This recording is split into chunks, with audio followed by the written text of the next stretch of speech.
Hey, you. Yeah, you. What you doing? I know what I'm doing. I'm starting off right with Talking About the Blues podcast, baby. What it is, good folks? You are now blues, and we talk about the blues. And we have a blues diva with us today. How are you, DieDra? I'm fine. How are you? I'm well, and I'm bluesing. All right. Now we've been trying to get this interview together for some time. I'm happy we finally had the opportunity to get this going. Yes, it's been a minute. Now, from what I see in my little research, because I got to know what I'm talking about. Okay. You're 14-time Blues Award winner and nominee. Yes. And I've listened to your music, so I think I'm entitled to say that the lead guitarist gets down. Yes, he does. Okay, so now with that being said, because I also noticed it was the lead guitarist, which is your husband and manager, that said to you, you need a band behind you. Yeah, he is my husband, not my manager. He don't know anything to play the guitar. I do all the work, trust me. But yes, it was his idea. He played lead guitar for Bobby Rush for 20 years.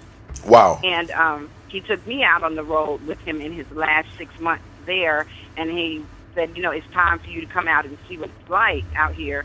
And so I went on the road with those guys, and I kind of just hung out with the girls, the dancing girls that dance with Bobby Rush, right. Never seen one of his shows. And so I hung out with the girls, and then about 6 months later, he was like, well, I think you're ready to do your own CD. And I was like, okay. And so that's when we came out with the first CD. Okay, so now, that was the long short of it. We want to go back and we're going to go back, all right? But before we get to the beginning of this journey, because what you just said was very interesting. So he plays lead guitar for Bobby Rush. It was like, you need to come out here and see what this is about. And then 6 months later, it's on. Right. I didn't know anything about the blues. Right. So what led to that moment? Were you guys discussing it? Were you singing around the house? How did we get to that moment? Actually, I first met my husband in 1998, and I didn't meet him. I was signed for my first record deal with Boogie Down Productions. Remember the group KRS-One? Of course I do. Here in New York, right? So yes, that was my very first record deal. Wow. With Boogie Down Productions. And I was with those guys, and Keith was signed as their producer. So he was assigned to help me get my first project together. However, I never did. And all that time that I was with them, Boogie Down never released anything out on me. So we just developed a friendship, but it was just over the phone. It wasn't, I lived in Jacksonville, Florida, and he was in Birmingham, Alabama. So according to the record company, we exchanged information and whatever they needed him to have on me to develop my music, I was to send it to him or what have you, and that's kind of how we met. Right. Well, 10 years later, in 2007, my phone rings, and it's him, and I had not talked to Keith in probably 3 years. He was like, hey, and I was like, hey, Keith. He was like, did you ever get your project done? And I was like, no, I never did anything. He was like, okay, well, I'm sorry to hear that. And we kind of talked from 4 o'clock that afternoon to 10 o'clock that night. That's how it always starts. Yep. Yeah.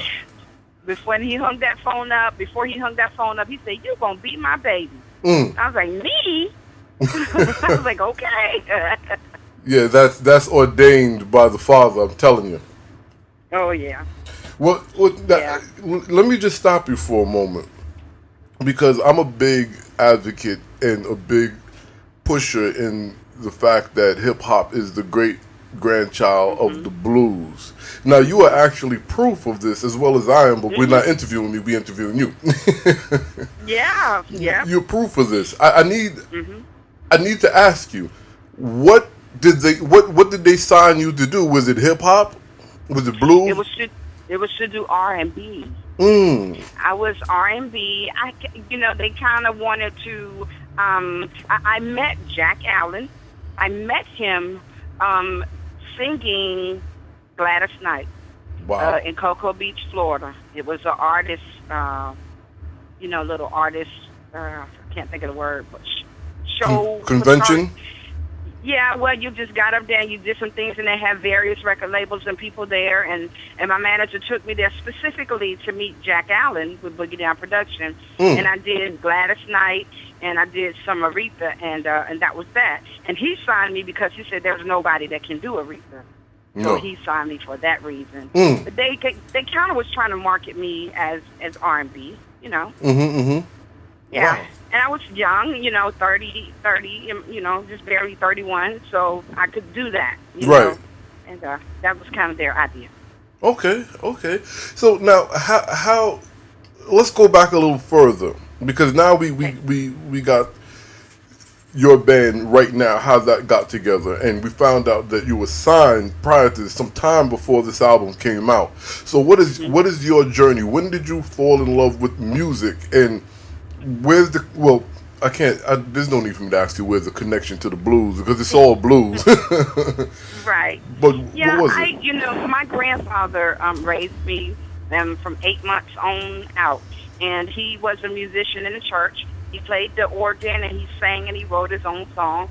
And I started singing probably when I could talk. I mean, really, I had that outgoing spirit, little bubbly thing, and he just thought, okay, yeah, I got you. So he would sit behind the organ and put some stuff together and get me to sing it and develop me that way. And then he put together this little family group. It was myself, my sister, my brother, and we're up there, we're singing, and they hated life. And me, I was all excited because, I was singing, I was a little Miss Entertainer.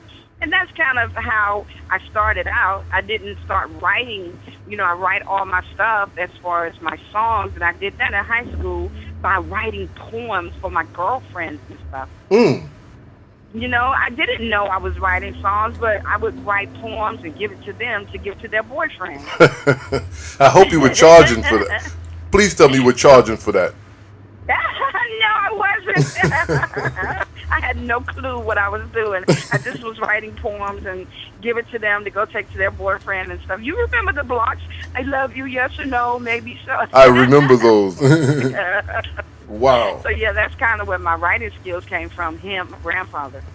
Wow. So that, again, and I'm going to make several references to the history of the blues. So if it gets a little redundant, forgive me, because your story is the blues actually started with a church musician, which was your grandfather, on the organ. I mean, it gets no more traditional and vintage as that. Absolutely, because gospel is. They both were singing gospel in the cotton fields and blues. They was all rushed up together. You just had the religious people singing, you're singing the devil's music. And you had the church folks, And believe me, I was caught in that growing up.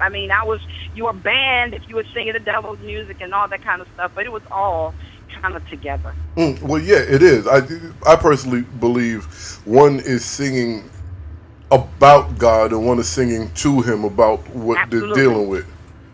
Absolutely, because blues is just everyday situations you go through, and you gotta live. Yeah. How can you live? How can you not live without having some sort of experience? And so, yes, that's where your blues come in. And then your religion or your gospel comes in is seeking him for the guidance and understanding of what you're going through in life. There you go. So that's how you pull it all together. All right. So now who are some of the artists you listen to coming up? Oh, my God. My mom, she loved Johnny Taylor. And I heard that disco lady, oh, man. And I didn't bet it right. Shirley Brown, Aretha and Patti LaBelle. And then when I got to high school, all my girlfriends and stuff, they wanted to hear me singing. You know how you go in the bathroom and your voice would echo off of the walls? Oh, yeah. I used to sing in the bathroom all the time. And at that time, Whitney Houston was hot in the 80s, So I would sing some of her stuff. And so, yeah, that's kind of, Anita Baker, let's not forget Oh, her. we can't forget her. I mean, we cannot. Yeah. I remember when she won, and forgive me for saying it, but she had a seizure right there on the camera. Me and my cousins was hollering because we were rooting for her. We were little bitty, but we wanted her to beat Whitney. Not that we didn't like Whitney, but we wanted Wow. Anita to get something. Mm. That was a How long about time ago. I think I just told my age. that? Okay, so now you're on tour. So actually, and again, it's not really a conversion, but I would like to know how that happened. So you guys are together now, and he's like, hmm it's time for you to come see what this is about. What was that? Uh, uh, what's the word I'm looking for? That It was, transition. getting out there into the blues world, and I felt, the first couple of gigs we went to, and living in the South, and I'm from Norfolk, Virginia, but moving to the South and experiencing the blues, you're talking about festivals and cow pastures and, juke joints and all that type of stuff, and it Mm-hmm. just opened up my eyes to this world of no one cares. I mean, really, Mm. because it's just when I coming from an R&B world, you had to look a certain way. I remember being on a diet. I remember, doing all. I've always been small, but I had to stay that way, Right. and so you had to have a certain persona in R&B. But when you get out here in the blues, you're just you, Mm. and it didn't matter how you looked, and you could be a size 6 to a 16 or 26 or whatever. You was talking about life, and that's what mattered to the audience, and I love that. That's Wow. what sold me on the blues world. It's just I could be me. I didn't feel that pressure, that R&B pressure of looking a certain way. That's deep on so many levels, and that also really gives a strong undertone to what the reality of the music and the culture of the blues is. Yeah. Because a lot of people don't. I'm actually happy you brought that up because a lot of people don't think about that. When you get into you're an artist, or you want to be not you, but in general, somebody who wants to Right. be a professional entertainer, a professional Mhm. artist, and there's a whole bunch of things that come with it. So you got to do 800 sit-ups and crunches all day. Oh yeah. You Oh know, yeah. you got to go Yeah. in and spend $10,000 to get cosmetic surgery on your teeth, a whole bunch of Oh stuff. yeah. Oh But yes, in and you know that back in the day, I mean, there was times, and you know what the various groups went through when you could sound good, but they wouldn't put your face on your CD, or yeah, they I wouldn't put remember your that. face on your LP back then, you know. Yeah, So I was in that. I mean, I was attractive, I think, and I looked okay, and I was small, but I felt the stigma of you better stay that way. right. And but when I got into the blues, it was like you could just be you. You could just let yourself relax and just think about the blues and not feel the pressure of. Now I'm gonna tell you, us, we are critical, and so I go through that now with audiences where certain audiences don't care, and other audiences I have to work harder for Right. because I have to get them to look past what I look like on the outside. As far as the women, I have to get them to look past what I look like on the outside and hear me. Are we talking So I about the find black my audience? right. Okay, you can I say find that. well, I find myself working harder for us mm, than I do for whites. mm. Does that make sense? I find myself working harder because I have to get them past looking at, oh, she thinks she's cute. Oh, she look at her. I have to get past that for them to hear me, for them to hear my message and my music, or for them to get with, if I do a cover or what have you, I have to get them past judging me first. Mm. And then they relax, and then they like me. Versus when in a white audience, I open up my mouth, and they're just going to love the blues anyway because it's the blues. They don't care. And I'm more relaxed. I'm still going to give it 100, but I'm mentally more relaxed. Wow. Wow, that's interesting and very deep because one of the ongoing topics that I discuss with my guests is the Hmm disconnect between the black audience and the blues. And Right. the one thing that was never mentioned that actually is accurate, because as a performer, I felt those anxieties, but as a fan, I've probably sat there. I'm sure I sat there. It was like, yo, what are you gonna do? Come on, you gotta impress me. Right. You know. So Right. I've been on Right. both sides. I don't want to point fingers. And, Yes. but it's never been brought to the table. So do you think? Actually, before I ask you, do you think about the disconnect? Because not many. I can't think of many guests that said they were even in front of a black audience. So you have an opportunity. You have a great opportunity because you're in front of both. Oh, yes, I am. so- Yes. I mean, actually, I'm probably 80-20. You know, I do more white blues shows than black. So there is there is still a black audience for the blues. Yeah, it's more of what they renamed. And my husband and I, we call it a poor man's R&B. They call it Southern Soul. Right. And that's all it is a poor man's R&B. They're talented, a little bit talented, but they don't have the finances to be with a major label such as an Arista or Dive or what have you. They can take them to that next level. They may have the talent, but they don't have the finances to fund them to get to the next level. So I feel like that's where Southern Soul came in. Wow. That's real. Because I'm there. Because what happened is when my first CD came out in 2009 with my hit, Hip Swinging Blues, Right. that was bluesy. It's very And bluesy. it- I'm playing one of those. If I'm not mistaken, one of the songs off that album I'll be playing tonight on WFDU. But go ahead. Wonderful. Yeah, Hip Swinging Blues, it took off into the traditional blues world, but it didn't make any noise in regular Southern Soul. It didn't. And what happened is it made more other songs on that CD they liked. It was more on what they call of an Southern Soul, kind of like R&B. Right. You know, those things took off on that CD. But what got me my awards, what created a national line dance for me was Hip Swinging Blues. Interesting. Yeah. Very interesting. And I like that term, a pole man R&B. That's what we call it. Me and my husband we call it that. Wow. Because, you know, he's a producer, and so he understands that you can listen to a Southern Soul artist, and they're talented, but they're not that next level up, be it talent or be it finances. They just can't get to that next level. Right. But they're doing okay in juke joint or over here at this festival over here in this big back patio area or something like that. But they can't get to that next level to make them bigger than who they are. So they become like a big star right there in their, you know, In their town. Yeah.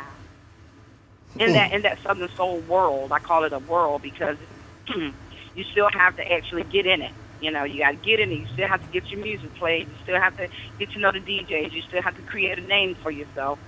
You know, and that's their world. Well, you know, with that being said, let me ask you this. Do you believe that it's the fact of that barrier of finances and the extra push, or is it that the bigs, as we could call them, don't see this music commercially viable?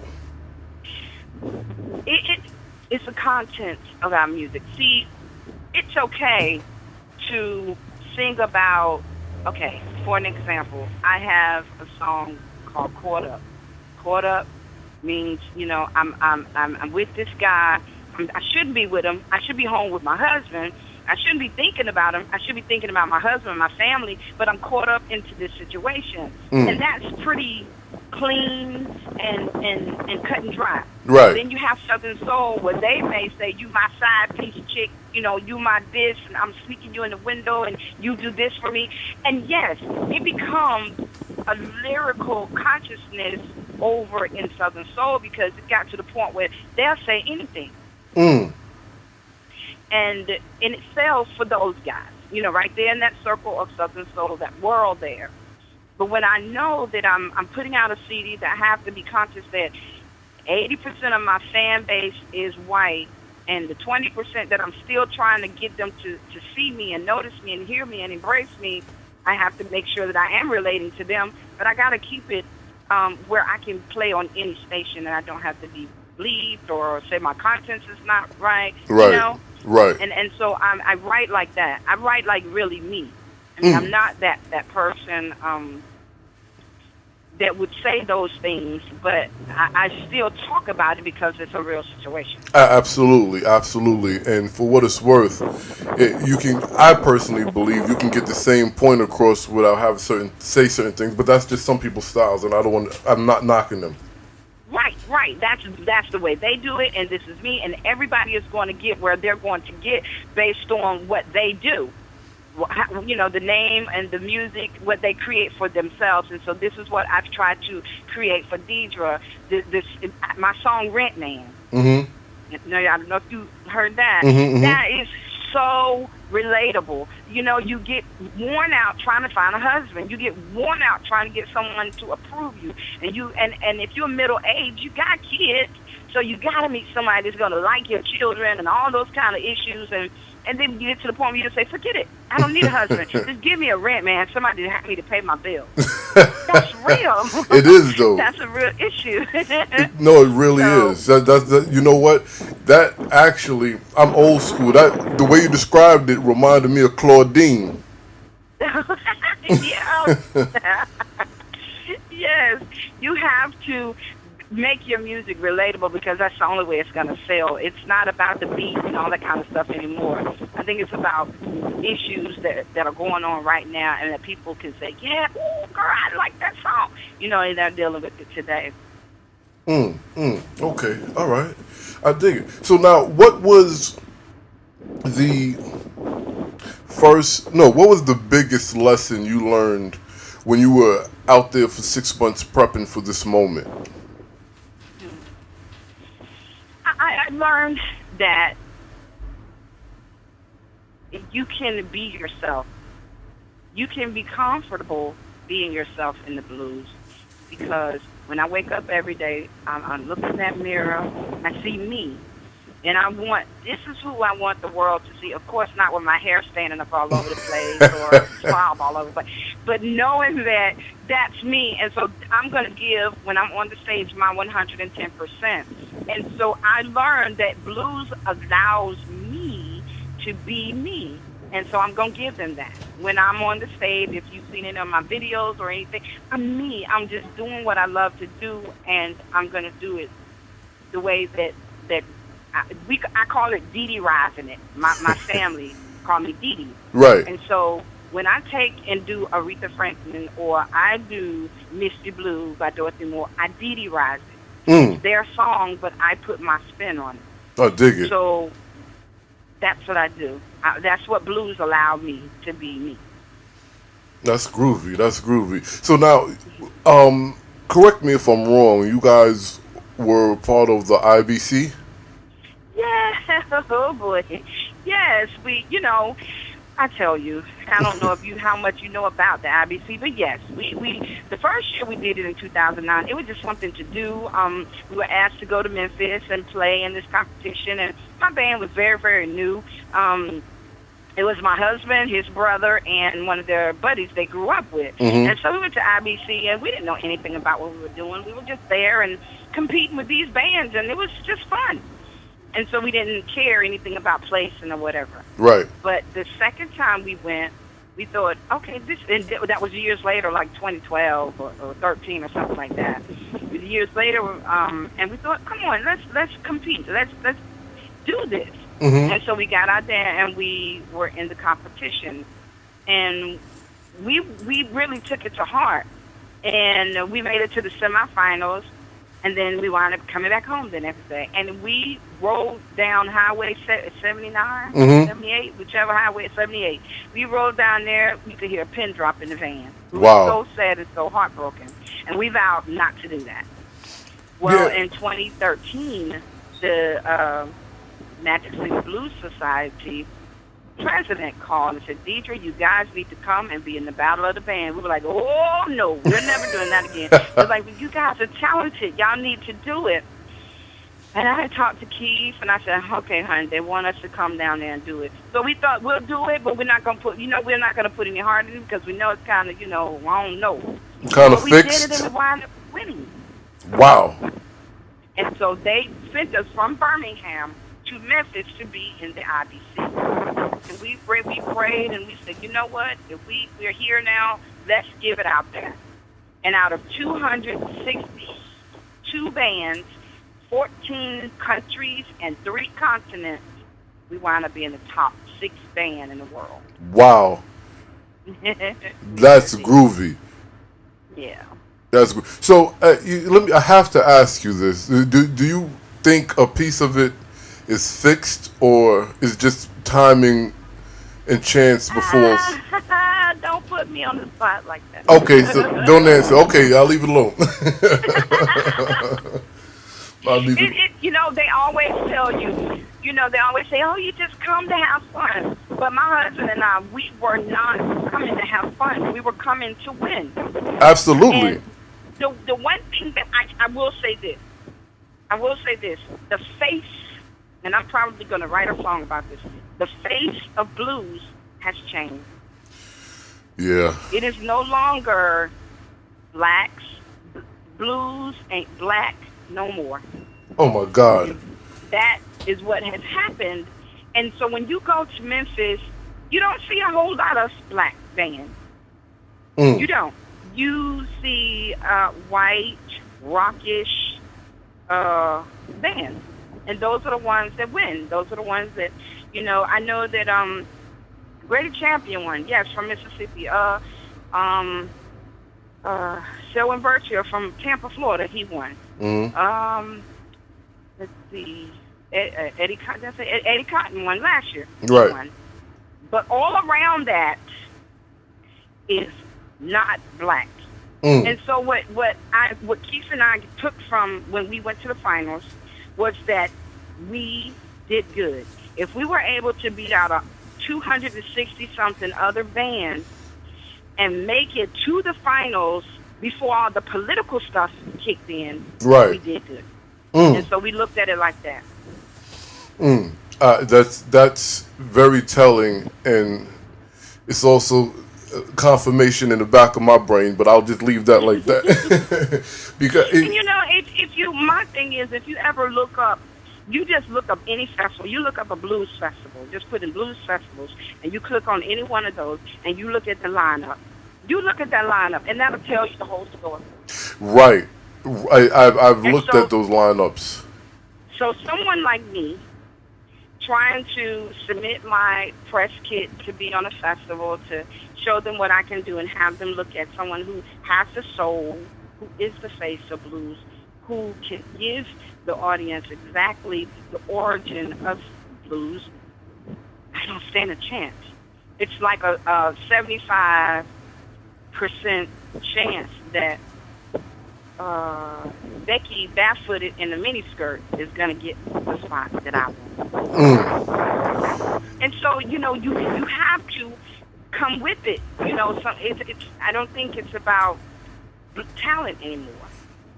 No, or actually the heritage of the blues. Yeah, the heritage of the blues and what you're trying to give. I'm not saying that white blues artists aren't good. Don't get me wrong. No. I'm just saying they've made it harder for us to get on festivals because we have to work harder to get a spot on a festival than they do. And we're scratching our heads saying, but I'm going to bring you blues. I'm going to bring you the heart of blues. Right. I lived it. I know about it. I really can bring you blues. And that's what we deal with. on a day-to-day basis, just trying to keep the blues alive, keep the face of blues alive. And so I'm trying to stay out in front. And that's why I submit and I try to be on art festivals where I am the only somebody there, because I want them not to forget that this is the blues. I am the blues. I dig that. Yeah. I dig that. I have to ask you this now, based on what we just discussed. Mm-hmm. Why? Why do you, not why, I'm not even speaking about the white audience, the white part of the industry, or the white musicians. Speak about African Americans, black folk right now.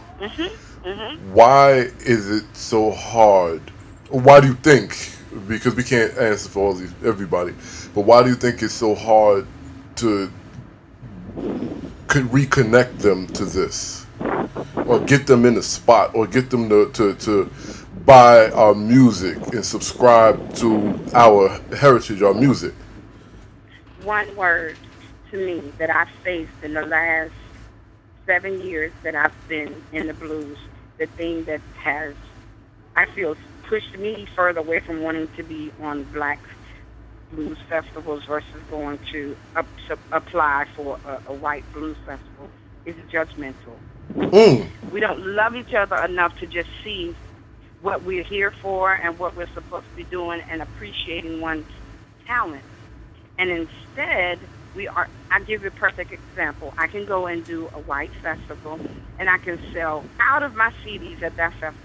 And I can go and do a black festival, and I may sell 2 or 3 CDs. We don't support each other, and we don't really embrace what the whole purpose of us being there for is to embrace the blues, connect with the music, connect with the artists.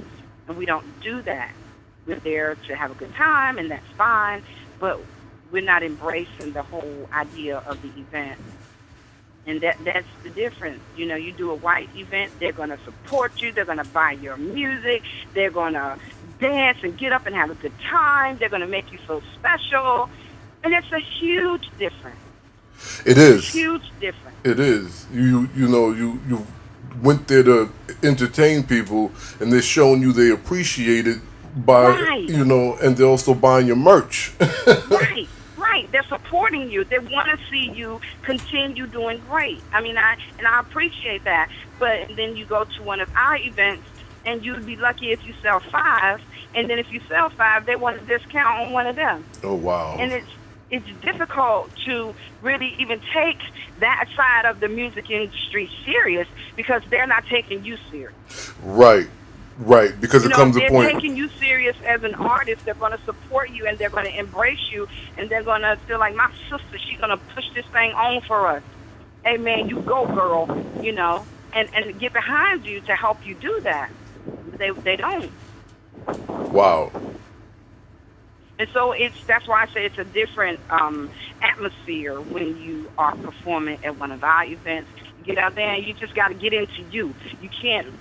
I teach a class where I'm teaching children how to perform in front of audiences and write their own music and things. And I always tell them, don't give nobody eye contact because you get your feelings hurt. Wow. Look above their head and just be into you and do what you do. And then when they relax and they realize that you're doing a good job, and okay, all right, I'm going to clap and I'm going to get into her. Then you can relax.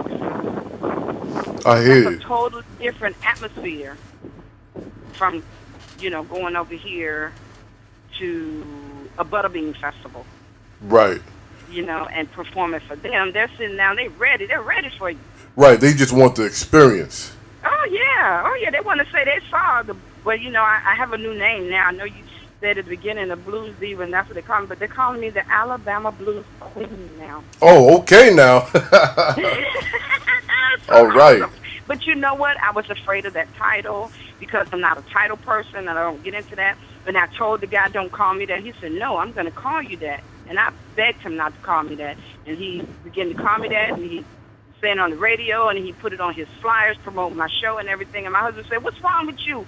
You better take that name. Ain't nobody take that name like but you. All You the right. Alabama blues queen. Who can do that in Alabama like you? So I There was you like, go. okay. I was like, That's what I call support. okay.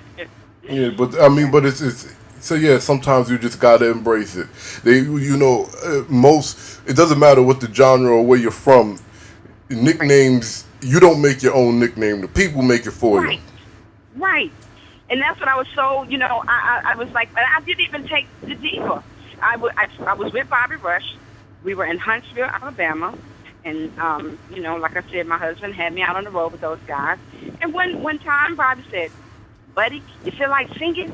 Because he knew I could sing, but I don't think he had ever heard me sing. And he said, you feel like singing? I was like, no. And my husband was like, yes. And I was like, no. He was like, yes. And so we went back and forth, and I said, okay. So I got up and opened up for Bobby, and I did Rock Me Baby by Tina Turner. Mm. And I think I did something else I can't remember. And when I came off that stage, the promoter came to me, and she said, oh, my God, girl, I'm going to call you the Blues Diva. Mm. And that was from my very first opportunity to sing it.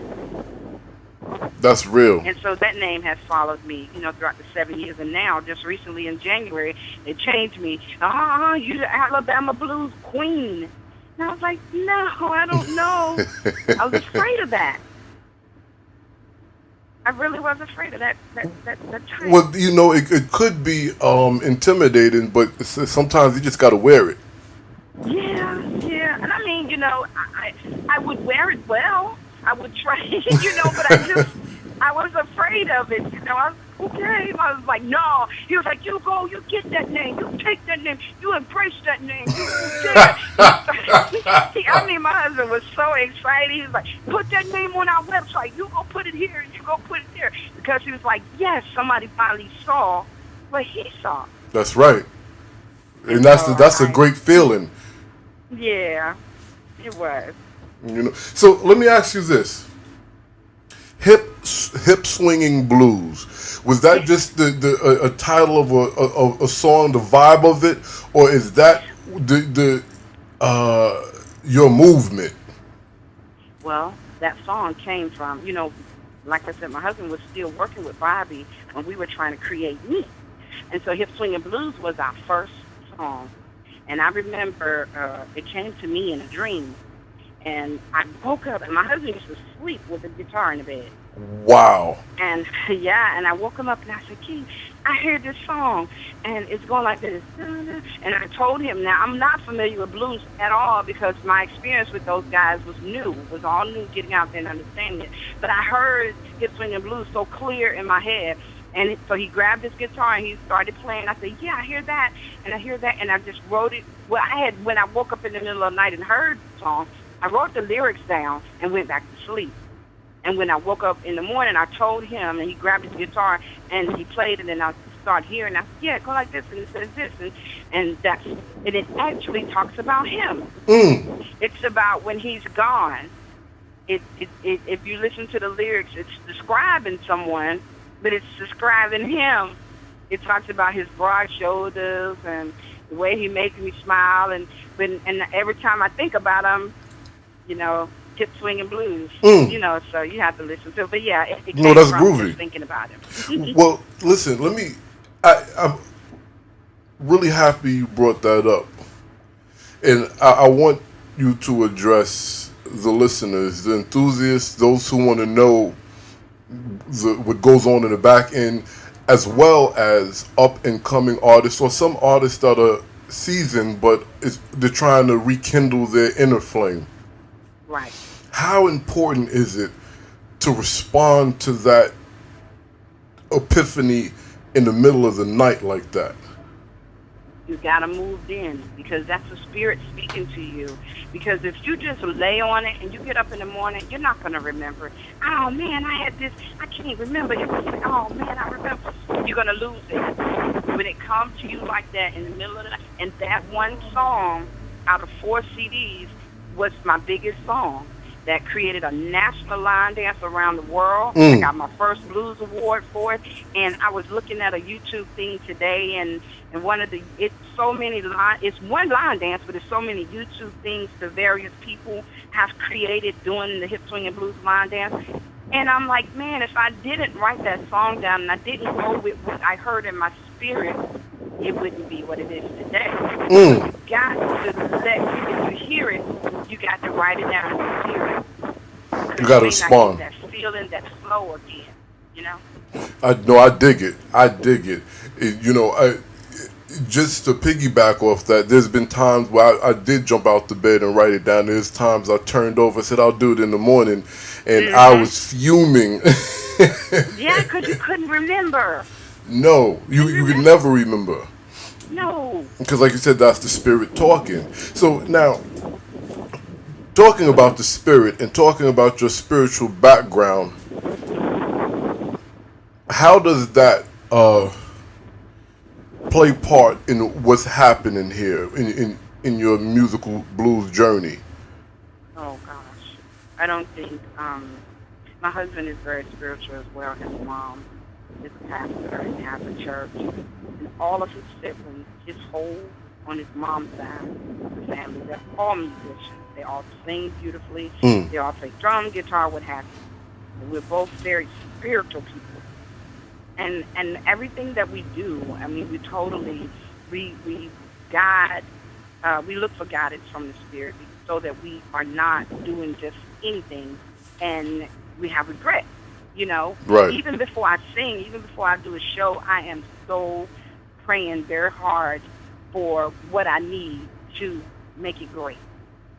You know, and I learned a lot. I remember when I went to see my family in North Carolina, and an uncle of mine, that's my first CD with Hip Swing and Blues, and I was so proud of it. And I went home to see family down in North Carolina, and I went up to my uncle and asked him to buy my CD. He said to me, "I'm saved now. I don't buy devil music." And that mortified me. And I began to say, "Listen, I know that I am talented, and I didn't give myself this talent, and I didn't go out the way to get this talent. I just woke up and I could sing, and I just went with the flow. Therefore, if I felt like God gave me this talent, He wants me to be able to do well at it. So if you're telling me that a God-given gift is not being blessed by Him for me to be able to sing the way I do, then where am I getting it from?" That's right. So from that point on, I realized that I cannot allow myself to be tore up by traditional, uneducated church folks. Wow. But that I had to have my relationship on point and wasn't going to let nobody else shake me no more like that. Right. Because all jokes aside, that could be, what's the word? Not even detrimental. That's just really harsh on the spirit. Oh, yeah. It was a deep-rooted hurt, and I think every time I, would see him, I would think, he don't support me, so ain't no need even going up to him, talking to him, or whatever, because I think when I win my Grammy someday, I will say to him, "See, Uncle Bro, I did it." Yeah. Do you think the devil gave me this Grammy, or do you think God blessed me with this Grammy? Well, God probably provided, but I would not put it past that the devil handed it over.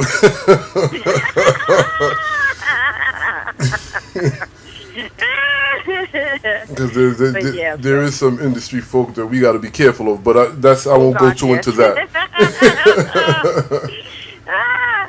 But I mean, you have to be careful too as you're raising children and you're getting behind them and you're seeing them wanting to do certain things, and as far as their talent or their gift or whatever, you have to support their gifts, because you tell them, "No, you can't do that. No, you can't play that. No, you can't sing that. Or no, you can't write that or draw that." Then you're crushing their spirit. Yeah. And they lose heart and confidence in a gift that they just woke up one day and was there.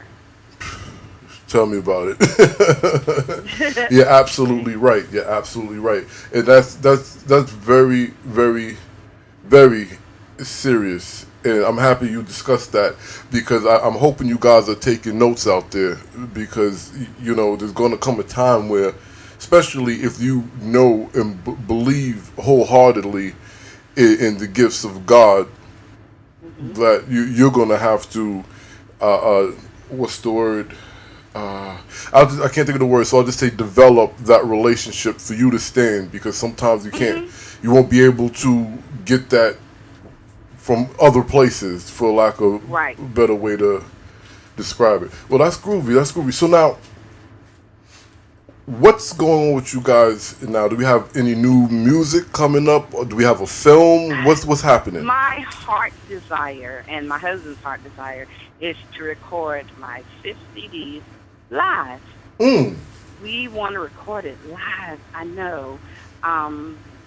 It's just something about a live recording. You get the realness, the raw, not the preempted actions or things, but you're going to get what's happening right then.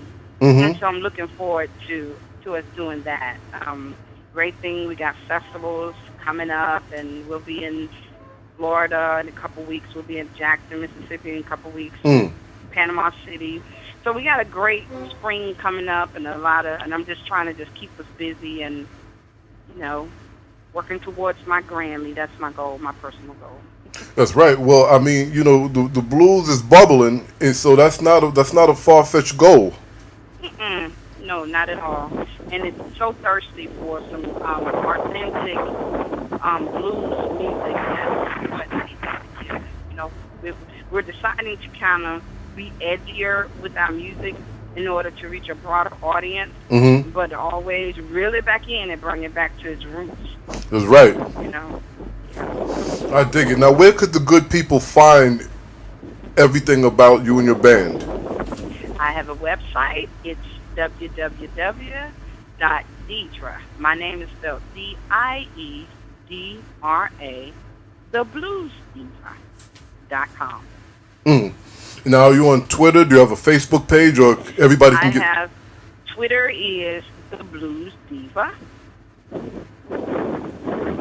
and my Facebook page is DieDra, or you can just go to the band page. It's DieDra, and the Ruff is spelled R-U-F as in Frank, DieDra and the Ruff Pro Band. I dig it. I'm really happy we finally had the opportunity to chop it up and talk about the blues. We got to get you guys on here again. Matter of fact, you know what? We're going to keep in touch because we spoke about a couple of things that I really would like to delve more and stretch out.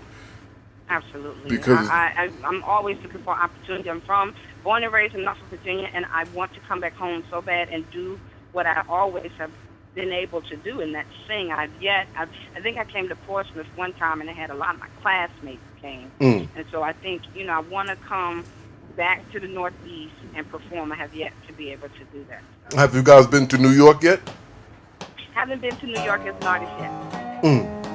Okay, all right. We got to work some stuff out here. We have work to do. Yes, we do. Okay, well, I thank you. Yes. Okay, and as you all know, we will be right back at you next week. And if you don't do nothing, make sure you keep God first and you keep on bluesing.